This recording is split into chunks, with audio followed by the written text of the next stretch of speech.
Hi guys! For today's vlog, magluluto tayo ng mabilisang Bicol Express. As you can see, nagpainit na tayo dito ng mantika. Once na mainit na yung mantika, isalang na natin itong ginayak ko na luya.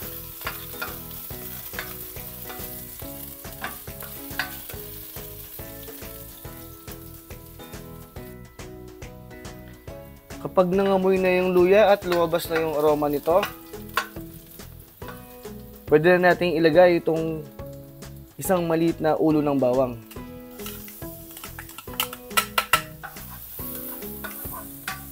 Then, tuloy lang natin yung pag-isa hanggang sa mag-light brown yung ating bawang.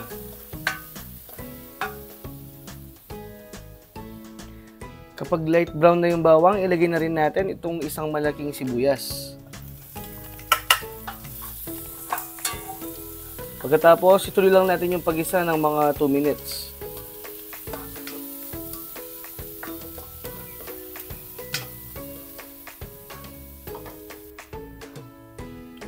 After 2 minutes, pwede na natin ilagay itong ating pork liempo.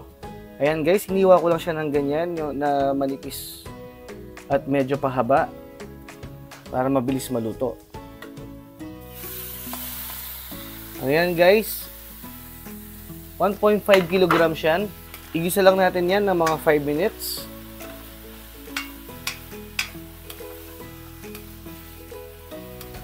Haluin muna natin ng mabuti.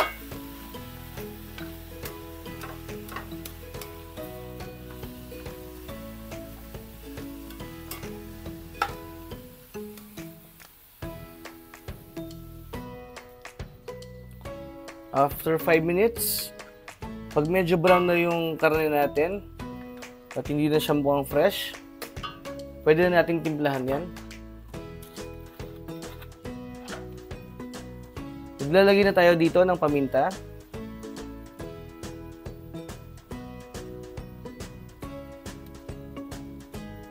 Patis, 3 tablespoon muna. At saka yung bagoong alamang natin na fresh pa. Pwede rin yung ginisa na. Then, ituloy pa natin yung pag-isa nito ng mga another 5 minutes. Para may lasa na yung karne natin. Haluin muna natin siya ng mabuti.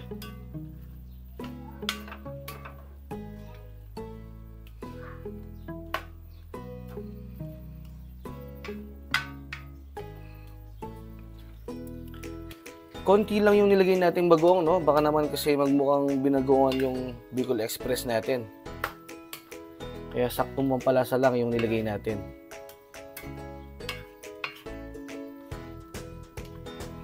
Ayan, balikan natin yan after 5 minutes.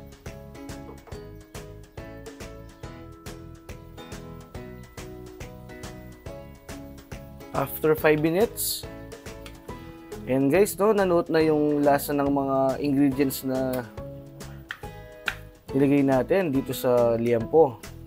At saka ang bango na niya, guys. Kahit wala pa tong gata, no? Ang sarap na ng amoy niya. Ngayon naman, maglalagay na tayo ng gata. Ito yung pangalawang piga. Lagyan na natin yan, guys.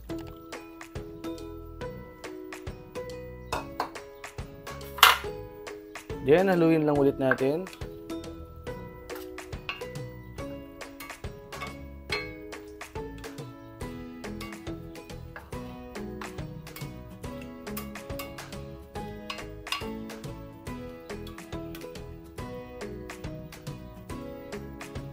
Tsaka natin takpan at papakuluan natin yan ng mga 30 minutes or hanggang sa lumambot yung ating liempo.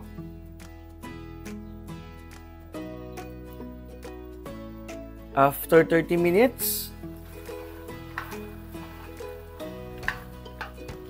ayan guys, no, medyo malambot na yung ating liempo at medyo natuyo na rin siya. Ngayon naman guys, ilalagay na natin yung unang piga.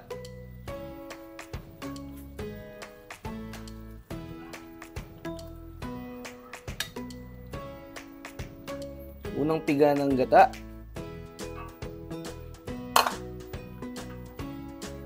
Yan, haluin lang ulit natin.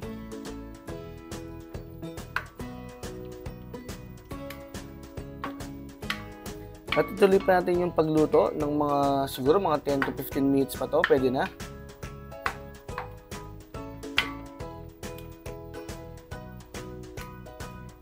Yan. Kahit di na natin siya takpan, no? Okay na yan, guys. And then, guys, pag kumulo na siya, titikman natin para may tama na natin yung lasa.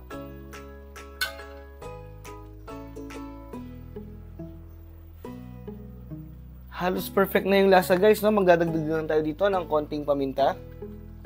Konting paminta na lang. At saka konting asin. Siyempre, depende na sa inyo yan kung gaano kaalat yung gusto nyo. Yan, sakto na yan. And then, lulutuin na lang natin ito ng mga 5 to 8 minutes. Para mas malambot pa yung liempo natin.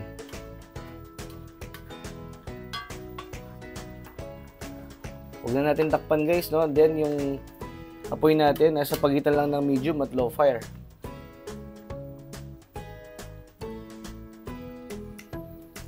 After 8 minutes, ayan na siya, guys. Malapit nang maluto yan, no? This time, maglalagay na tayo ng 5 pirasong siling pangsigang. Kung gusto nyo mas mahanghang, dagdagan nyo lang yung sili na ilalagay nyo. Pwede rin kayong maglagay ng siling labuyo. Ituloy pa natin yung pagluto ng mga 3 minutes at pwede na itong iserve. Kung umabot ka sa part ng video na to, maraming salamat sa iyong panonood. At kung hindi ka pa nakasubscribe, mag-subscribe ka na rin. Pakiclick mo na rin yung notification bell para ma-update ka sa mga susunod pa nating videos. Okay guys, hanggang sa muli. Bye!